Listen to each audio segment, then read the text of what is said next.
This fried bread right here costs 40 cents, and this beef stew costs only $1.50. Right now we're in West Africa's biggest market. It's called Makola, and they have some of the cheapest street food you'll find anywhere in Africa. I'm here in search of Africa's most extreme street food. Is this a pretty gamey dish? Food that's also extremely affordable. This is going for less than $1. And by the end of this video, after the sun goes down, This is every food from Ghana. we'll hunt down a food you can only find in the dead of night. Is that a pretty prized part? The whole face? But first, butts. Turkey butts, or should I say turkey tails, a food that's actually illegal in Ghana. To spot someone selling it, you need a sharp eye. Here, illegal or not, the food is always on the march, constantly in motion, skillfully carried on the heads of these hawkers, always moving, appearing, then disappearing in a flash. Luckily, I'm with Chi-Chi, a social media personality, restaurant owner, and a food lover who can sniff out any hidden treat here in Ghana. We're starting our tour with a food that's illegal. Exactly. Meanwhile, there's a woman here with a glass case proudly and clearly displaying turkey tails to the world. Yeah. How does that work? It's a delicacy in Ghana. We call it chofi because of it being turkey tails, and actually it has so much fat. So it's banned. But people still eat it in public and no one gets arrested. So In 1999, the government declared all poultry products above 15% fat to be banned. Meanwhile, turkey tails consist of nearly 45% fat. But rules that aren't enforced aren't always followed. Are you happy that it's illegal so it scares away your competition from also selling turkey tails? Now, the turkey tail is a forbidden food with the scarlet letter F, one that this woman turns into golden treasures that dozens dine on daily. yeah. So it's good that it's illegal. I mean, it's good for business. It's good for business. Let's go for it. Oh, I feel naughty. Cheers. Cheers. Oh yeah, some part of it tastes like greasy fried chicken. It's very oily. It's almost just pure fat with skin on the outside that's been fried, so it's a little bit crispy or more tough than the rest of the bite. I like that. Are you making this at home? She says she makes it at home. Tell me a little bit about this preparation. First, you blend habanero peppers, garlic, onion, ginger, and steam it all together. And after, you deep fry it. Super simple, straightforward, and illegal. This is Makola Market, right? This is where everything happens, and it's so busy. If you come to Ghana and you don't visit Makola, you didn't see what the central part of Ghana is all about.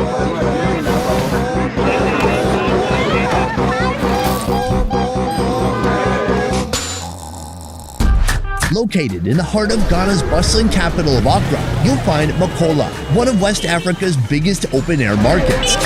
From the crack of dawn until the sun sets, this place hums with the rhythm of commercial activity and trade, teeming with energy, colors, and sounds.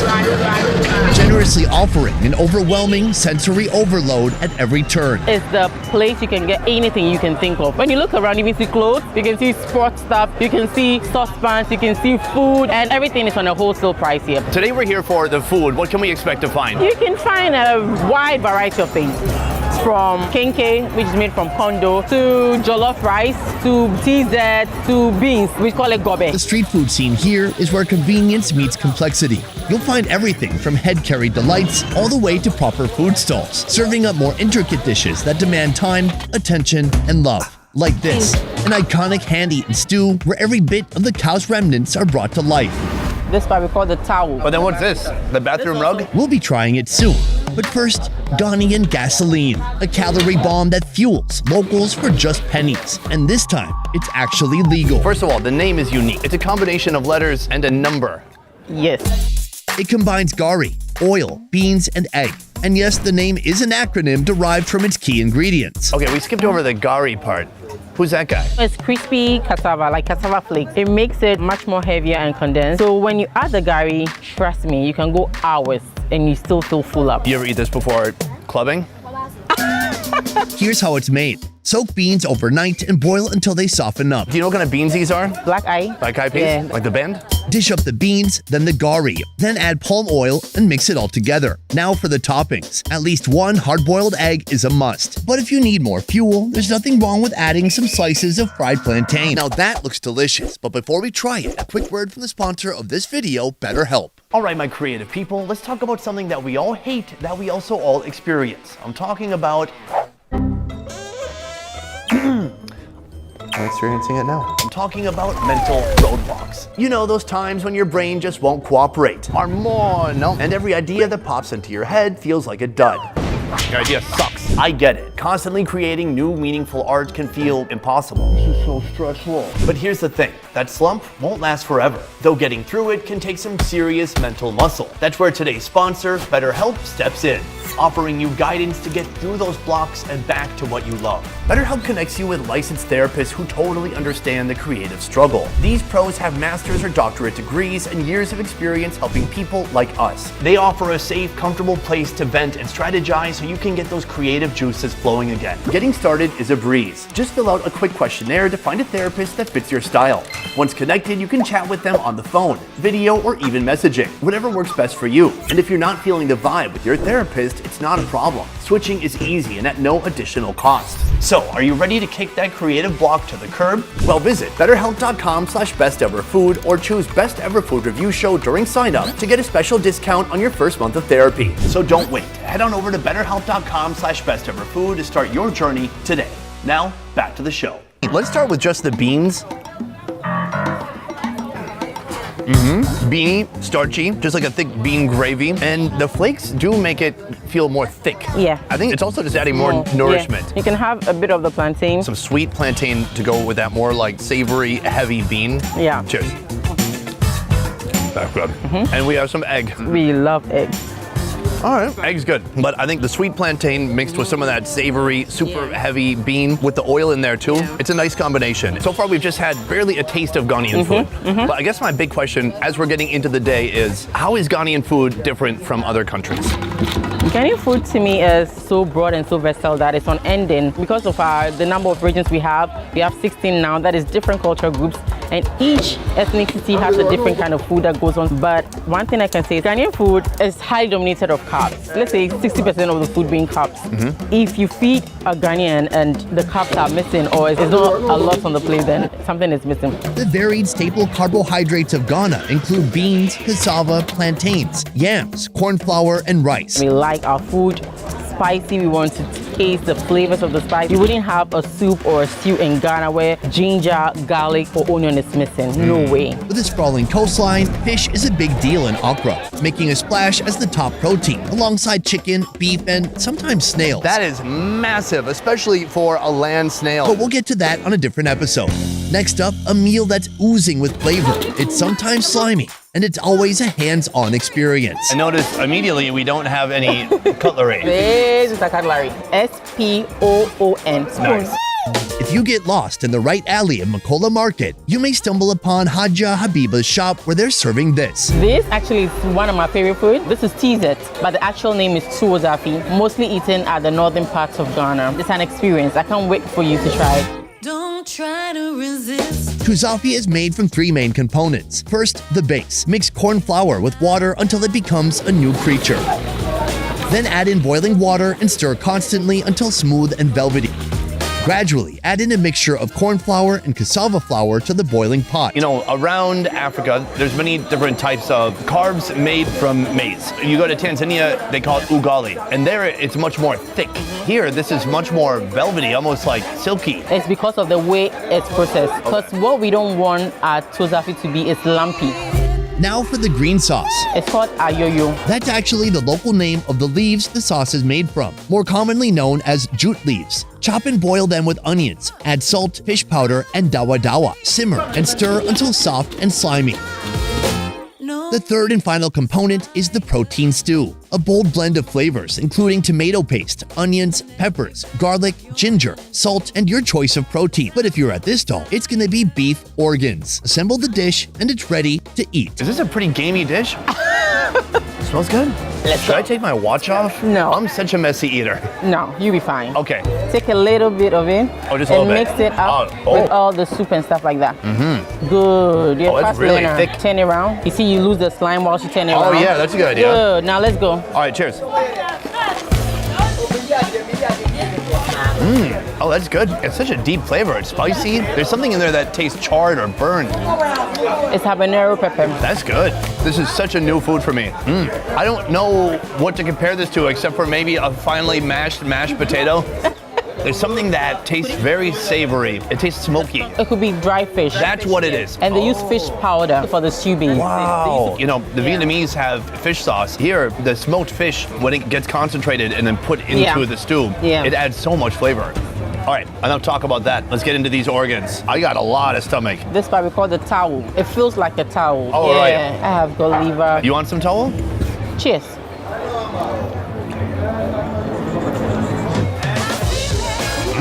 That's pretty good. I gotta say, I'm very impressed. How long do you think they cook the stew with that stomach? Because it's so soft now. I mean, it's a little bit chewy, but it's not too You know, chewy. in the total of this can be close to 120 minutes. It's so good. I'm not even talking shit. When I'm eating this part of the animal, honestly, it's 50-50 that it's gonna be good. And it depends on usually the preparation. Here, they absolutely know what they're doing. Do you know how much this costs? This is $1.5 approximately. That's wild. That's so insanely affordable. So you're doing social media and you own a restaurant. Yes. Which one is more fun? Oh, this is hard. I'll say the one that I talk about food because it's not just my food, but what other people cook as well. Because once it's good food, I want to talk about it. From a determined childhood dream to a thriving reality today, Chi-Chi's going strong, running 3 restaurants with a thriving catering service at the same time. But now, her sights are set on an even bigger mission, putting Ghanaian food on the world map. How well does the street food of Ghana represent the food of Ghana in general? I mean, food is an art. There's no one way to food. But if you want the indigenous way it's done and how it's been preserved over the years, then street food is a reliable place.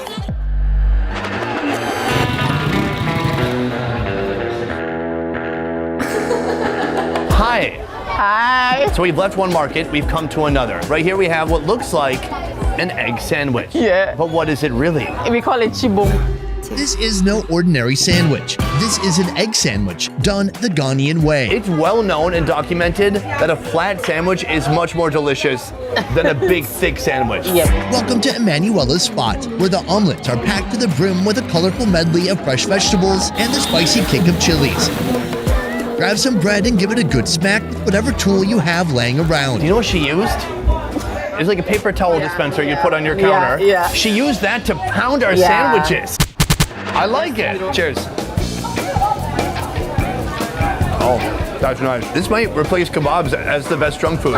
I underestimated the bread. I thought, it's just some cheap bread. That has a nice elasticity to it. And then when she pounds it down, it gets kind of like thick. It's fun to chew through. I really do love it. The price, 75 cents. $100. Why do you think food is so cheap here? Because some of these things, we produce them. We have lots of poultry farms here. So eggs are very affordable. That's why we even love eggs. It's one of my favorite things today. Even though it's probably not a food that represents Ghana on the international stage, it's just yummy. What is the name of this market? Also nice market. It's a completely different vibe. As the sun sets and daylight fades, Ghana's street food scene ignites with newfound energy. It's the go-to place once you want to have a variety of things in Ghana and you want to do it downtown. From the classic comforts of grilled and fried treats to food that dares to defy convention, a bold fusion of pasta, beans, and rice. This is a moment for carb lovers to rejoice. Ghanaians, we love rice. Sometimes I ask myself, are we Chinese? We can eat rice every day. But before that, a dish that only a true carnivore could appreciate. Right here on this plate. This time, El Puerco. It's pork. Domedo, that's what we call it. This looks and smells amazing. Pork is rare in Ghanaian cuisine, possibly because about 20% of the population practices Islam. But that doesn't stop Joyce Odame from showcasing her roasted pork. That is for folks who don't mind being a bit haram. This is full of spices. The taste notes you're going to be hitting are a variety of things and it's so good. Ooh, we're gonna hit more notes than Mariah Carey if she was a pig. Domedo is usually smoked in a clay oven then fried upon ordering, but its magic comes from its spice. Marinated with ginger, garlic, onion, chili peppers, and a hint of aromatic cloves and cinnamon. When the domedo is dished up, it's showered with a spice blend including dried cayenne pepper, salt, ginger, ground peanuts, rosemary, and onion powder. Today we've eaten with so many utensils. Hands, spoons, toothpicks. Now, is there a part of the pig that you prefer? Because I saw this stall earlier, and there's just a whole half of a pig head on top of everything. Is that a pretty prized part? That's the selling point so that you know that this is what they are selling because not everyone eats pork. They could just write it on a menu, but no, let's go with the animal head. Yeah, visuals. The visual. Yes. Cheers. Cheers. This is drunk food. It's greasy. It's a bit crispy on the outside. It's so heavy. You can pair that with some onions. I like that. That spice on there, it's for real. It's like a little Ghana masala. Yep. Who do you think is eating this? Everyone. It's a nighttime food, like a quick snack or something you can just have with beer. Yeah, it's gotta be. Like, the Yep. beer is already carbs. For Yep. such a carb-loving country, when you're drinking, that's when you need the protein. Definitely. At last, it's time for the final showdown, an absolute food mountain that sits upon a leaf. The locals call it shinkafa, and you can find it here at the stall of Ma Leticia. First of all, this restaurant's name, it is Anointed Lady. That's not even the best part of this place. Let me tell you what they deal in, as they say. I'm talking parties, weddings, engagements, funerals. That is the full circle of life. It's a one-stop shop. You have a restaurant. Do you do weddings and also funerals? Yes. Can I ask you a direct question? Are people hungrier at funerals or weddings? Hungry at weddings. That makes sense. I would have been kind of shocked if you said funerals worked up an appetite. No. Alas, our final meal, and it's a big one. This is every food from Ghana. The climax. Yes. Here's how it's made. On a leafy plate, fluffy, perfectly steamed rice forms the base. You can even throw in some boiled red-eyed peas and pasta. To tie all the carbs together, top it with a rich beef stew boasting meat, tender cow skin, and a flavor pop, coming from habanero peppers, ginger, garlic, onions, thyme, and a touch of salt. Would it be fair to say never doubt Africans' abilities to put spaghetti into random stuff? Never. So there's kind of the sauce from the stew, and that kind of becomes our spaghetti sauce. Mix it all up. I think we work our way up to the beef chunks. There's beans, a little bit of lettuce, habanero. Cheers. Ready to- Oh wow, that's complicated. Heat, a lot of salt, savoriness. There's something like black licorice in there. Just a hint of Yeah, maybe just because they really overcook the stew for a long period of time just to get this color and to get it to last. And it can last for 2 days without going bad because I of the believe it. way it's prepped. Also, there's a load of salt in there. Yes. It's very salty, but this is super delicious. All right, so right here, I got a big old piece of pork skin. Now, here's a question I have. In the US, every beef cut has a name. What would you call that? I don't know what to place this one. Exactly. Because we eat every part of the ruminant. Cheers. Cheers. So tender. Well, mine had a lot of skin on it. Oh, I like it though. It's way too salty, but it's delicious. I agree. So the protein is a bit more soft, a little bit more tender. The skin is a bit Yeah, more I thick, think so, a little tough, but in a fun way. I like the skin, but when you get them together in one bite, your mouth gets confused. Yes, yes. It's a mixture of textures, but I love it. Today we've had a little bit of everything. Everything from an egg sandwich to beans made cool with branding, calling it something like gobe. But then we really had some complicated dishes. There's this, there's a titset, and those really had impressive culinary merit and an incredible depth of flavor. Either I've never had African food like that before, or my brain and tongue are just picking up on how good it can be. And I certainly think foods like that have not gotten enough credit. For you, where do you hope Ghanaian food will end up on the map internationally in the future? I want Ghana food to be projected internationally where we are known for something, like in ways how hamburger is to Germany and pasta is to Italy. And the moment Ghana comes to mind and you're thinking food, and then it's jollof for me, because it's been an ongoing battle between Sierra Leone, Ghana, Nigeria about who makes the best jollof. But this jollof is different. This is the moment of truth. This is tough. Let your heart speak. How about I say it this way? I've had jollof in 2 countries, and Ask you. look at the time. Yeah, we better get going. Hungry for more fun food videos? Join me at More Best Ever Food Review Show, a channel that's unfiltered, raw, half the quality, and twice the fun. Could you walk away and come back? Oh, look, the server. Subscribe now and you probably won't regret it. This is every food from Ghana. The climax. Not premature whatsoever. It's perfectly timed, like always. You ever eat this before clubbing? Definitely, I think you need the energy. Right. So Yeah. you can do good dance moves for hours. Well, no one eats gobe after 5 or 6. I'm just saying. Pop an ecstasy. Eat a gobe.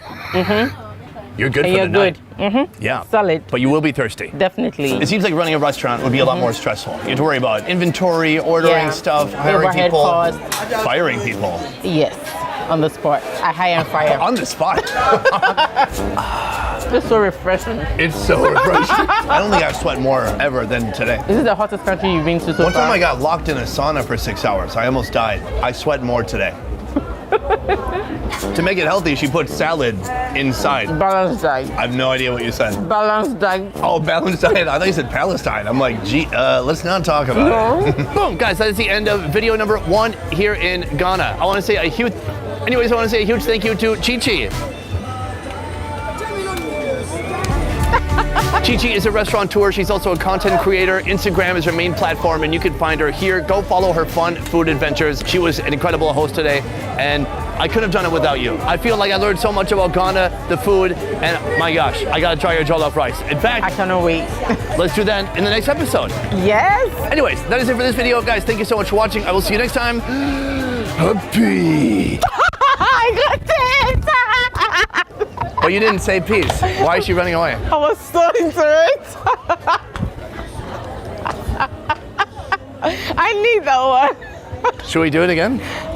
Oh, okay. No chance. Oh no! Bye. Why you like this? Why'd you freak out? What Honey? happened? What?